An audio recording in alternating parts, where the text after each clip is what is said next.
Most people believe Jesus offers a gentle upgrade, a path to being slightly better. But that's like mistaking a life raft for a rescue ship. The Bible doesn't promise moral improvement, it exposes a devastating condition. Humanity isn't broken, it's spiritually lifeless. Religion assures us we're inherently good. The Bible diagnoses a profound spiritual death. It's not a machine needing repair, but a corpse requiring resurrection. Even after believing, the internal war continues, a terrifying paradox of righteousness and infection. Jesus' work isn't about minor tweaks. He tackles this spiritual corpse head-on. Consider the great exchange. God declared Jesus, the flawless one, sin for us, transferring our entire record of wrongdoing onto him. He became the ultimate scapegoat, absorbing divine wrath. Legal pardon is not enough. A serial killer isn't reformed by simply being forgiven. Jesus' solution is a profound surgical strike, regeneration. He doesn't adjust our behavior, he replaces our hearts. God promises, I will give you a new heart, a new spirit. Even with a cleared record and a new heart, anxiety lingers, the ingrained expectation of earning favor. Jesus redefines the relationship through adoption. No longer a slave fearing punishment, we become beloved heirs, unconditionally loved. But what does it truly mean to be an heir to the universe? Get the gentle Jesus of Sunday school.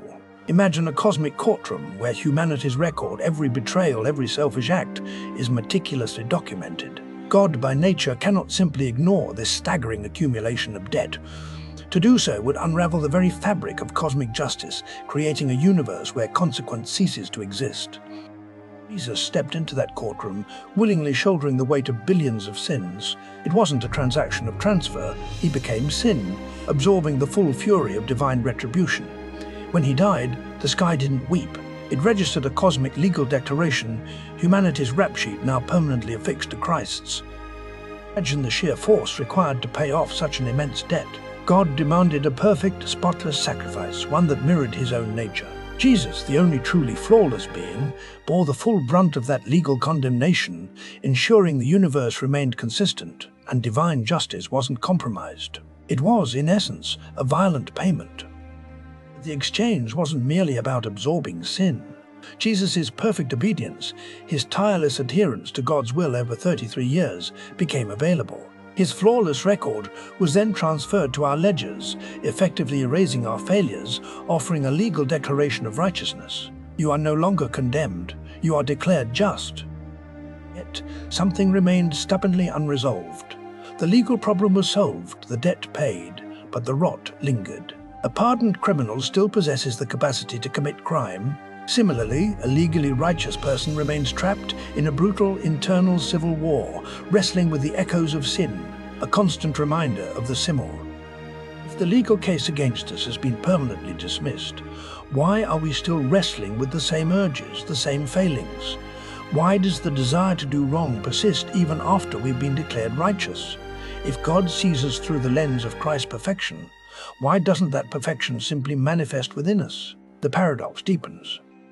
Most people believe Jesus came to refine human behavior, like a spiritual personal trainer, a slight upgrade. But the Bible explodes that idea. The human heart isn't a malfunctioning engine needing repair. It's a landscape of ruins, completely uninhabitable without divine intervention. A shocking diagnosis demands a radical solution. Imagine a courtroom so vast it encompasses all of creation. God, the ultimate judge, must address humanity's sin. Simply overlooking it dismantles cosmic order. Jesus doesn't offer forgiveness. He becomes sin, bearing the full weight of our transgressions. A cosmic transaction, complete with a darkening sky. Legal pardon doesn't change a killer's nature. It merely delays the inevitable. Regeneration isn't about therapy. It's a surgical strike on the very blueprint of our being. God promises a new heart of flesh, not reform, but replacement. It's a dismantling, an execution of the old self. Even free from condemnation, the psychological scars of a lifetime of earning remain. We treat God as a stern taskmaster, perpetually fearing judgment. Adoption breaks this cycle, sharing the Father's own sonship. You aren't an employee, you're a beloved heir, immune to dismissal. But how do we grasp this radical shift? Still, a flicker of the old self lingers, the occasional struggle, the lingering shadow of sin. The simul, righteous yet still flawed, feels eternal. But what if even this imperfection is temporary? What happens when the echoes of the old self finally cease, and justice is not just declared, but fully embodied? A promise remains. Imagine decades spent tiptoeing around a volatile authority, a constant need to prove worth, to anticipate disapproval. It's not a phase, it's a neurological imprint. Suddenly freed, the mind struggles to recalibrate. Did I say the right thing? Am I still in his favor? This isn't just fear, it's a deeply ingrained habit. Jesus didn't just offer forgiveness, he gifted something far more radical: adoption. Imagine a son inheriting not just possessions, but the very name and title of his father, sharing divine sonship. It isn't a symbolic gesture, it's a profound legal and relational shift, permanently dismantling the dynamics of master and slave. What transforms obedience from a duty into a delight? No longer driven by terror of punishment, the adopted son follows not from obligation, but from a surging desire to honor his father. It's not the fear of a judge's gavel, but the warmth of a loving gaze that inspires action, a deep, profound, relational joy. Yet, this concept, complete, unwavering acceptance, remains stubbornly out of reach. How do we truly internalize a love that isn't earned, a status that isn't tied to performance? If our worth isn't based on what we do, who are we really? And how do we reconcile that with the echoes of a lifetime spent striving for approval? Even after declaring righteousness, a battle rages within, a relentless war waged between desire and duty. Imagine a prisoner released, but the prison walls remain in their mind, shaping every thought. Sin doesn't vanish simply because it is forgiven, it lingers, a shadow cast across the soul.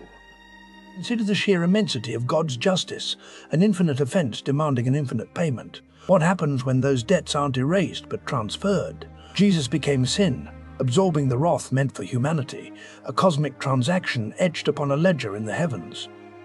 Forgiveness addresses legal standing, but it cannot change the inherent corruption. The analogy of a criminal pardoned, yet retaining the capacity to harm, reveals a profound truth: something more is needed. Jesus doesn't offer therapy. He initiates a surgical strike, a spiritual transplant. Psychological burden of earned favor is crushing, a constant anxiety fueled by the ingrained belief that worth is measured by performance. But what if that metric vanishes? Jesus offers adoption, a radical shift in identity. You are no longer a slave striving for approval, but a beloved child inheriting boundless grace. Yet even adoption doesn't erase every struggle. Why do we still feel the pull of that old nature?